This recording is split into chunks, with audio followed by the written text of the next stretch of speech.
যেদিন আমার ফুফু আমার বাড়ি থেকে ফারাইজ নিয়ে চলে গেল, তারপর এই ফুফুকে আর চিনি না। এটা আমাদের বাস্তবতা, সমাজের বাস্তব চিত্র। যেদিন আমার বোন আমার বাপের কাছ থেকে তার প্রাপ্ত ফারাইজ নিয়ে চলে গেল, আমার বোনকে আমি চিনি না। এটা আমাদের সমাজের বাস্তব চিত্র। কি হয়েছে আমাদের বিবেক বুদ্ধির? কোথায় গিয়েছে আমাদের মানসিকতা? কোথায় গিয়েছে আমাদের হিতাহিত ব্যাপার?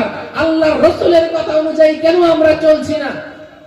সম্মানিত সুধী, জান্নাতে যেহেতু আমরা যেতে চাই, সেহেতু আল্লাহর রাসূলের আদেশটা মানতে হবে, নিষেধটা বাদ দিতে হবে। আত্মীয়তার সম্পর্ক আমাদের ছিন্ন করলে চলবে না। আত্মীয়তার সম্পর্ক আমাদের দৃঢ় করতে হবে, গাঢ় করতে হবে, মজবুত করতে হবে। আমরা দুনিয়ার মানুষ এখানে ক্ষতিগ্রস্ত। আল্লাহকে হাক কত কতি ভয় করার মতো ভয় হলো এই, দুই ভাইয়ে বিশাল ঝামেলা, ভাইয়ে ভাইয়ে কথা হয় না আজ 4 বছর, যে কোনো সমস্যাই হতে পারে। ছোট ভাই বড় ভাইয়ের সঙ্গে কথা বলে না, বড় ভাই ছোট ভাইয়ের সঙ্গে কথা বলে না, রক্তের সম্পর্ক ছিন্ন হয়ে গিয়েছে। ওদিকে আল্লাহর রাসূল তো বলে দিয়েছেন, লা ইয়াদখুলুল জান্নাতা, ওই ব্যক্তি জান্নাতে যাবে না যে ব্যক্তি রক্তের সম্পর্ক ছিন্ন করবে।